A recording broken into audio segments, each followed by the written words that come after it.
thank you for speaking with us. So KISCO, we're a Korean chemical company. So we're about 50 years old now. We're a public company in Korea. And the basis of what we do is color. So we make dyes and colorants mainly for the textiles industry and have also expanded into making inks. But we do have a few other businesses that make materials for electronics and pharmaceuticals, as well as some other industrial chemicals. But color is at the heart of what we do. So we started as one of Korea's first dye manufacturers. So 51 years ago we began, and we began by servicing the domestic market, but then rapidly expanded to the point now where most of our sales are overseas. We have a big presence in a number of markets that are key in the global textiles industry. So obviously in China and India, in Pakistan, in Turkey, through Bangladesh, Vietnam, Brazil in South America. We have a range of partners, but of them, India is one of our largest markets. We actually have a subsidiary based in India, KISCO India Private Limited, and my colleague Rohit is our CEO there. And that enables us to directly serve the Indian market. So we have sales, technical people, logistics, and customer relationships staff in India to work directly with our Indian customers. We began our operations seriously in India about 12 years ago. Prior to that, it was just sales through some agents, but the market was growing such that we decided having a subsidiary there was the right option. Through that, we have seen enormous growth, and India continues to be one of our most important and high growth markets. Our key strength is that we are a chemical company. So we make our materials. We're not a trading company. We're not someone that just buys and sells products.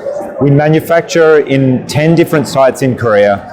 And Korea, as is well known, has a reputation for very high quality, but also adhering to the highest standards around the world for environmental protection, safety, and also protecting your business. So our levels of governance and just looking after your investment is done very well in Korea. So by being based there, we have the capacity to manufacture very high quality products and then export them around the world. The other thing I would say is that having more than just textiles does make us a bit different from other companies.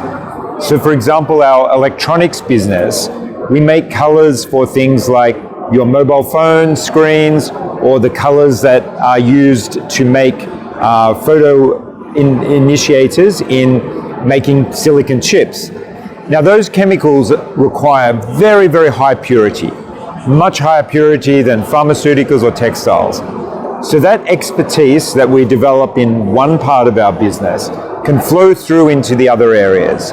So by having a few different areas that we work in, but having a basis in chemistry and color is what is key to how we operate, and I think what can give our potential customers confidence that we can reliably deliver very high quality products. Yeah, so my role formally within the company is as our Chief Sustainability Officer. So I oversee our engagement with a number of different international bodies that set the highest standards for the production and use of chemicals in the textiles industry.